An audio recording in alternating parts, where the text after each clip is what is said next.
নমস্কার বন্ধুরা, আমি আমের আচার বানাবো। আম কেটে নিয়েছি, কেটে নিয়ে লবণ লাগিয়ে রাত্রেবেলায় আম কেটেছি, কেটে নিয়ে লবণ লাগিয়ে রেখে দেবো। এই যে লবণ লাগিয়েছি, এবার ঢাকা দিয়ে রেখে দেবো। সকালবেলায় আমের মশলা মাখাবো। এই মশলা এবার ভেজে নেব। ধনে ভাজছি, ধনের সঙ্গে দিয়ে দিচ্ছি আজওয়ান দেওয়ার পরে একটু ভেজে নেব। তারপর দিচ্ছি জিরে ভেজে নিয়ে একসঙ্গে সব মশলা ভেজে নেব। নিয়ে তারপরে দিয়ে দিলাম মেথি ভাজার পরে একসঙ্গে তারপরে দিয়ে দেবো এই যে বন্ধুরা কালো জিরে। সব ধরনের মশলা আমি দেবো এই আচারে, সব মশলাই দেবো যত মশলা আছে। তারপরে এই যে দিয়ে দিচ্ছি সর্ষে, এটাকে রাই বলে, একদম মিহি দানা এটা রাই। এই রাইটাই দিলে ভালো হয় আচারে। এবার এই মশলা ভেজে নিয়ে ঠান্ডা করে নিয়ে আমি পিষবো মিক্সিতে। এই যে একটু ঠান্ডা করে নেব, ঠান্ডা করে তারপরে পুরো পিষবো না, একটু হালকা দরদরা ভাব থাকবে, একটু মোটা মোটা থাকবে। তারপরে আচারে আমি মেশাবো এই পরের দিন। আগের দিন তো আচারে আমি লবণ লাগিয়ে রেখে দিয়েছিলাম।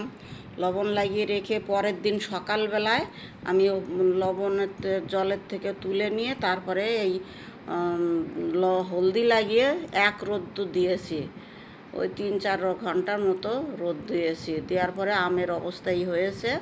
তারপরে এই মশলা দিয়ে দিলাম, দিয়ে লঙ্কার গুঁড়ি দিয়ে এবার দেবো হলুদ, লবণের মাত্রা এখন একটু কম রাখতে হবে, কেন কি আগের দিন আমি লবণ লাগিয়ে রেখেছিলাম। আর যে আমের থেকে যে রস বেরিয়েছে সে রসটাও আমি দেবো।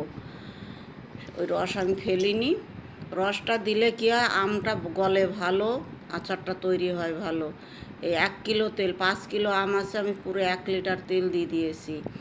দিয়ে এইবার এই যে আমের রস, এটা জল না, আমের থেকে যে রস, লবণ লাগানোর পরে যে রস বেরিয়েছে সেই রসটা আমি দিয়ে দিলাম। দিয়ে এইবার পুরো 1 সপ্তাহ রোদ দেবে, যে ঢেকে রেখে দিলাম কাপড় বেঁধে। বন্ধুরা, এই 1 সপ্তাহ রোদ দেওয়ার পরে আমার আমের অবস্থা এই হয়েছে, আচারের কন্ডিশন দেখেন কেমন হলো। বন্ধুরা ভালো লাগলে একটু লাইক, শেয়ার, কমেন্ট করবেন। বন্ধুরা ফলো করবেন।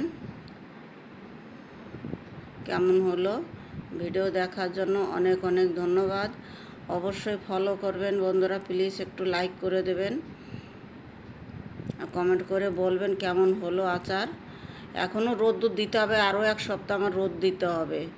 দিয়ে আম এখনও গলেনি, আরও 1 সপ্তাহ রোদ দিতে হবে। ভিডিও দেখার জন্য ধন্যবাদ।